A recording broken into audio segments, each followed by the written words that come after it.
Although I have realized that this V person is a liar. So we have to ask ourselves, on what other things is he lying about? Because he does all these videos, right? He does all these videos every day, but he claims to be a doctor, but I never see him working as a doctor. Is he a doctor? I don't know. I mean, so many videos that he does, and they're so long. Every single day doing these videos. Maybe he's lying about being a doctor too, because after all, he lied about who I am.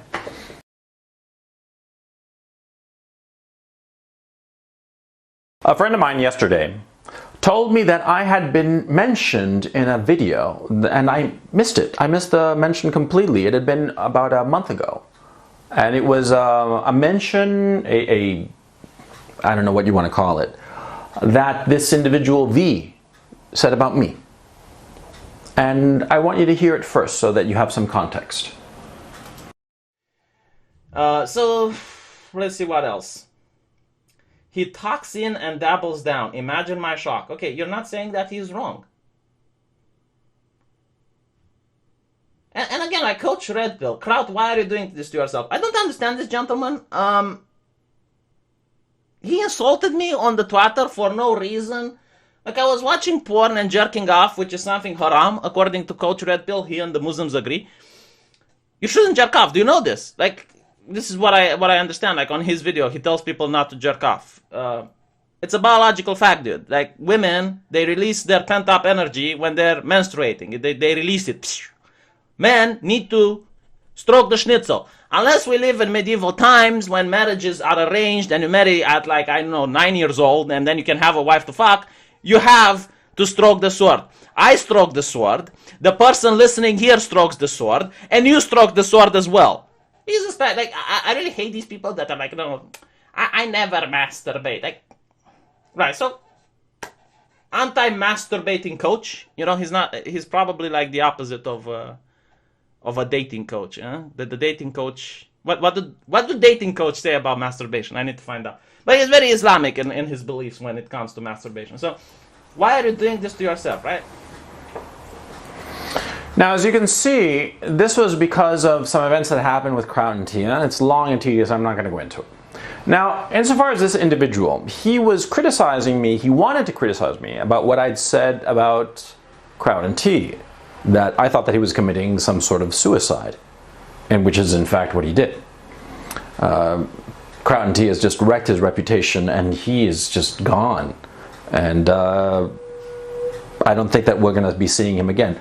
Maybe we will, who knows? Maybe he has a little bit more strength of character, enough strength of character to come back, but be that as it may. The point is, see, this V individual said a number of lies about me. And so it's important here that we talk about how to deal with liars. Now, I'm going to use this individual as an example. I don't take this individual as somebody worth really my time, except as using him as an example. And I'll explain why. Because you see, V has a fairly large audience, but he is one of the finger puppets of Sargon of Akkad. Sargon of Akkad has several such finger puppets. One used to be Kraut and Tea. There's V. There's Jeff Holiday. There's Wizard of Cause, and a couple of others. And these individuals are, frankly, they're not people of quality. They're not particularly intelligent. They're easily led, easily maneuvered, easily manipulated, and I suspect that that's exactly the reason that Sargon picked them, because they would be easy to handle, and he has handled them well, and he gave them their audiences, because were it not for Sargon, they would not have an audience beyond, 1,000 subscribers, because none of them are particularly interesting. But anyway, that's besides the point. This V individual. Now, notice what he said. First of all, he didn't say anything about what I had said about Kraut. He started attacking me about a video that I'd talked about masturbation. And I hadn't said that you shouldn't masturbate. I said that you should masturbate tactically, strategically, right? And that masturbation was perfectly normal. I said that. He lied about that. He lied outright about that. And then he went on this weird attempt to create the inference that I am a Muslim or or akin to Muslims, that just like Muslims who are against masturbation, that I'm against masturbation, so therefore I'm a Muslim too, which is absurd. So there goes a lie number two. He also says here and elsewhere, he says that I'm an alt-right, when I have repeatedly said that I am not alt-right, although I am sympathetic to many of their preoccupations and concerns insofar as our current society is concerned. But I'm respectfully not a part of the alt-right, neither am I a part of the alt-light or any other political affiliation, probably because, you know, I subscribe to the Groucho Marx a theory of affiliation. I'd never join a club that would have me as a member, right? So anyway, be that as it may. He lied about my masturbation video. He lied about me being Muslim. He lied about me being alt-right. He lies about me. Now, I didn't even hear about this for like a month until, as I said, this acquaintance of mine clued me in. Now, I looked at the video and I was pretty surprised, or let me phrase it. I was not surprised because I've noticed that this individual, this V person, he claims to be a doctor. I don't buy that, and I'll explain why. I've been a lot of doctors in several continents, in 4 continents as a matter of fact. I mean, real specialist doctors, real doctors, MDs, right? And they're all surprisingly anal retentive about detail. You know, they're always very, very cautious in the wording of anything, no matter how trivial. They're always very, very precise.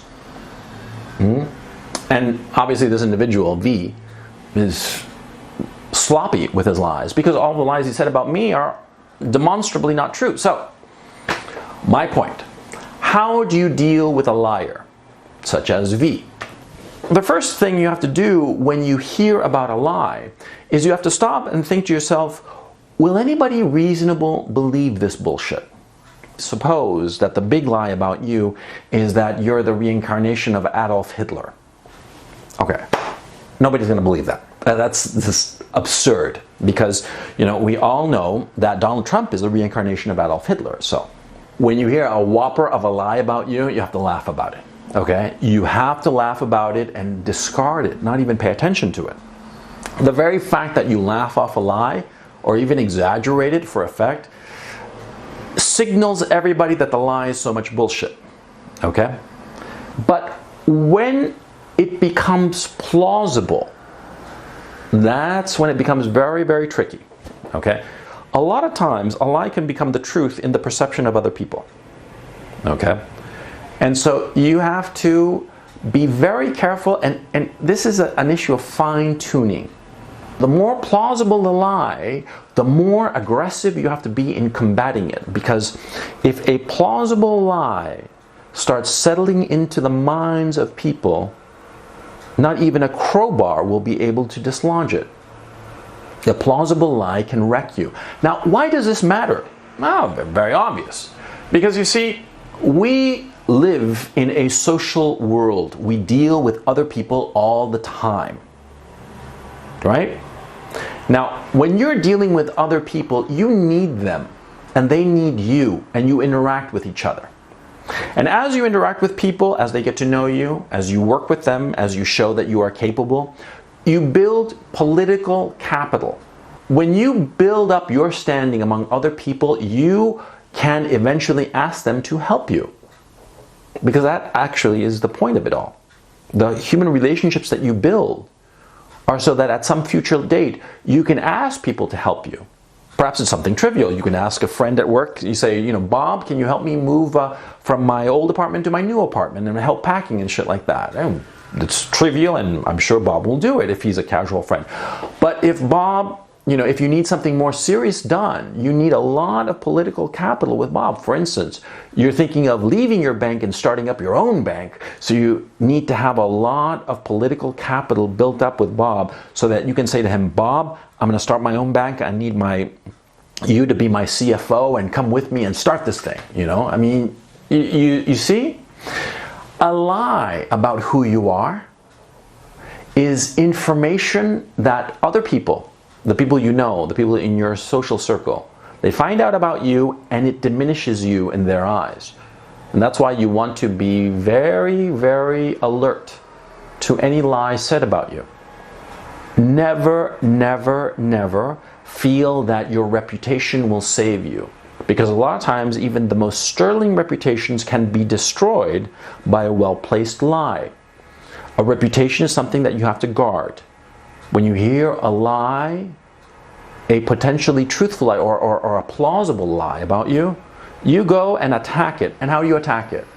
Well, because in every social circle that you have a few key people, a few key nodes, if you will. These are people who know a lot of other people. They're not necessarily superiors or inferiors, or they can be in any part of the hierarchy. But these people, you know, they have this quality of just knowing everybody and being in good, getting in good with everybody. Now you have to find those nodes in your social environment. And you have to make it clear to them. And not just one, you have to go to every single node that you can find in your social milieu, you know, in your social star system. You have to go to every one of these nodes and make it clear.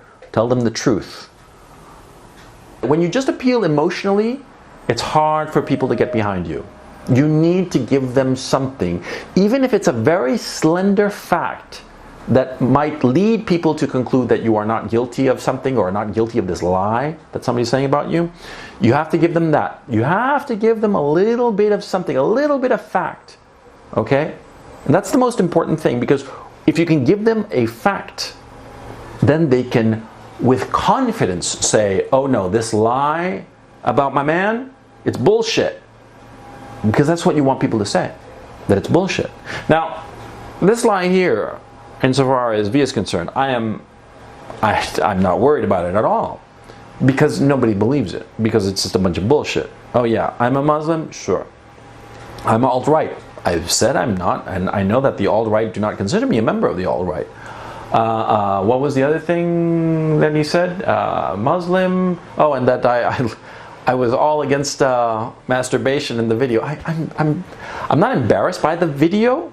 I'm proud of it. I think I said what I was supposed to say, which is that, you know, you have to be thinking about what you're doing, but at the same time, the actual topic just makes me embarrassed, and I feel foolish talking about it. But anyway, these lies that this man said about me, who gives a shit?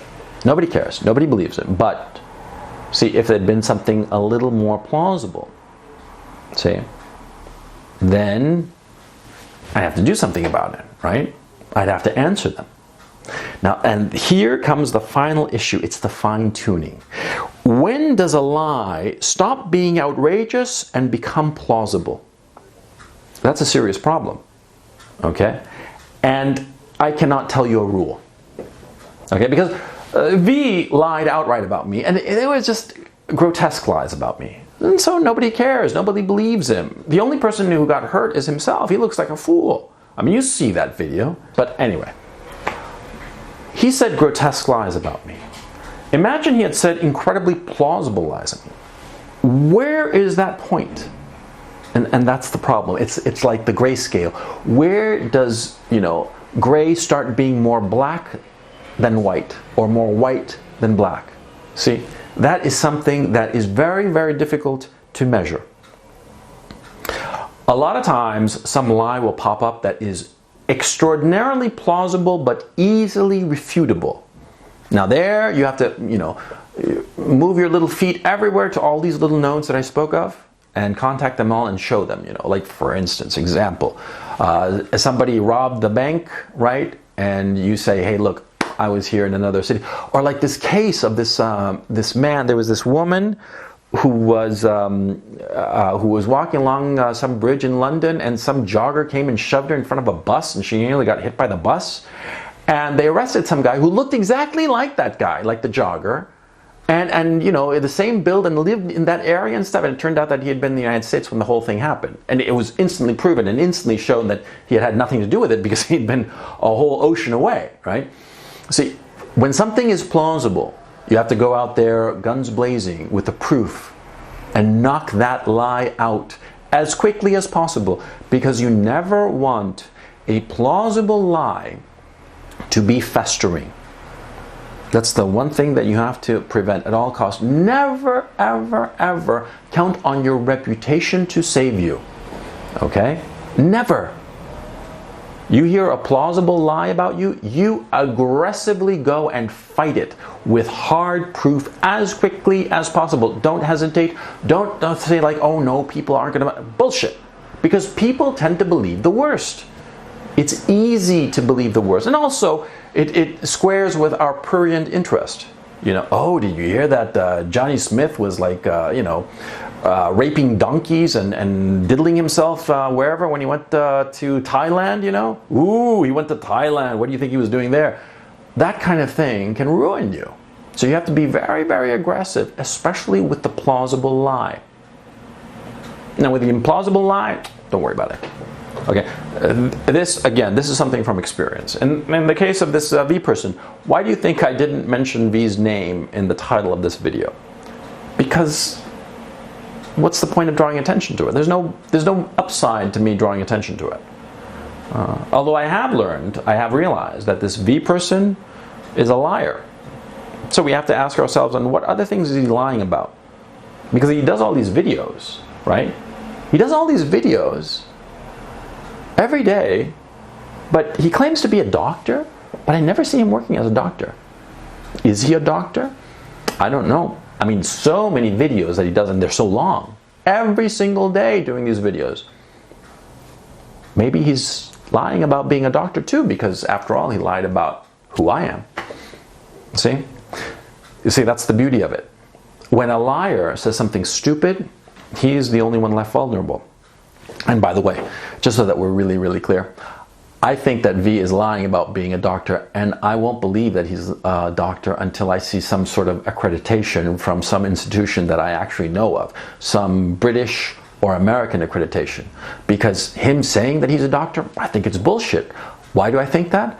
Because he lied about me. He said bullshit about me. Demonstrable bullshit. So anything he says, it's bullshit as far as I'm concerned. See? That's what happens to liars.